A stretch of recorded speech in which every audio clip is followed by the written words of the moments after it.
फतेहपुर सीकरी में बुलंद दरवाज़ा महान मुगल सम्राट अकबर द्वारा 1601 में बनवाया गया था। अकबर ने गुजरात पर अपनी जीत की याद में बुलंद दरवाज़ा बनवाया था। बुलंद दरवाज़ा जिस तक 42 सीढ़ियाँ हैं और जो 53.63 मीटर ऊंचा है और 35 मीटर चौड़ा है, दुनिया का सबसे ऊंचा प्रवेश द्वार है और मुगल वास्तुकला का एक अद्भुत उदाहरण भी है। यह लाल और बफ बलुआ पत्थर से बना है और सफ़ेद काले संगमरमर की नक्काशी और जड़ाई से सजाया गया है। बुलंद दरवाजे के मध्य भाग पर एक शिलालेख अकबर की धार्मिक सहिष्णुता और उदार मानसिकता पर प्रकाश डालता है। बुलंद दरवाज़ा मस्जिद के प्रांगण के ऊपर स्थित है। यह योजना में अर्ध अष्टकोणीय है और इसके ऊपर खंबे और छतरियां हैं। 13 छोटे गुंबददार कियोस्क, शैलीबद्ध युद्ध क्षेत्र और छोटे बुर्ज सफ़ेद और काले संगमरमर के जड़ाऊ काम हैं। बाहर की तरफ पहाड़ी से नीचे की ओर जाने वाली सीढ़ियों की एक लंबी उड़ान प्रवेश द्वार को अतिरिक्त ऊंचाई प्रदान करती है। बुलंद दरवाजे के पूर्वी मेहराब पर एक फारसी शिलालेख 1601 ईस्वी में दक्कन पर अकबर की विजय को दर्ज करता है। फतेहपुर सीकरी में महल का मुख्य प्रवेश द्वार बनाने वाला यह विशाल स्मारक मुगल साम्राज्य की वास्तुकला की शानदार एक बेहतरीन उदाहरण है, जिसमें हिंदू और फारसी वास्तुकला शैलियों का एक बेहतरीन मिश्रण देखने को मिलता है। इसे भव्यता का द्वार भी कहा जाता है। इसे कई साल बाद मुगल सम्राट अकबर महान ने 1573 के अपने सफल गुजरात अभियान की याद में 1601 ईस्वी में जामा मस्जिद के परिसर में विजय मेहराब के रूप में बनवाया था। इस वास्तुशिल्प आश्चर्य को बनाने में लगभग 12 साल लगे।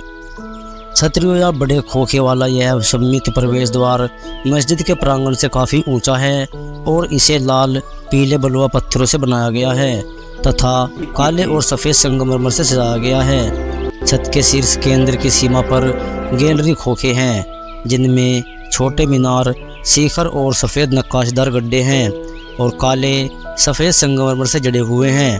अर्ध अष्टकोणीय प्रवेश द्वार 15 मंजिल ऊंचा है और इसके दोनों तरफ 2-3 मंजिला पंख हैं। विशाल संरचना की ऊंचाई फुटपाथ से लगभग 54 मीटर है और जमीनी सतह से 42 सीढ़ियां चढ़कर यहां पहुंचा जा सकता है। संरचना के शीर्ष केंद्र में 13 छोटे गुंबददार खोखे के पीछे 3 खोखे हैं। प्रवेश द्वार छोटे बुर्जों से घिरा हुआ है। प्रवेश द्वार का मुख्य मेहराब, जिसके ऊपर एक गुंबद है, 3 उभरी हुई भुजाओं के बीच में स्थित है और इसे 3 सत्रों में विभाजित किया गया है, जिनमें पंक्तियों में छोटे मेहराब और सपाट कोष्ठक हैं। 2 त्रिकोणीय सतहें, जिनमें से प्रत्येक की 3 भुजाओं में से एक मेहराब के बाहरी वर्करों में घिरी हुई है, सादे लाल बलुआ पत्थर से बनी है, जिन पर सफ़ेद संगमरमर की सीमा है। सफ़ेद संगमरमर से बने फूल जैसे डिजाइन से सजाए गए हैं। मेहराब की नोक भी फूल की तरह नक्काशीदार सफ़ेद संगमरमर से अलंकृत है। केंद्रीय मेहराब में फिर से 3 छोटे मेहराब एक अर्ध गुम्मद द्वारा ताज पहनाए गए हैं। संरचना के विशाल स्तंभों पर पवित्र कुरान की उद्धरणों वाले शिलालेखों के अलावा बेहतरीन नक्काशी की गई है और दीवारों पर जटिल डिजाइनों से सजावट की गई है। मेहराब उस पर खुदी पवित्र कुरान की आयतें और प्रवेश द्वार की सरल लेकिन सुंदर सजावट मुगल काल के शुरुआती डिजाइनों के बारे में बहुत कुछ बताती है।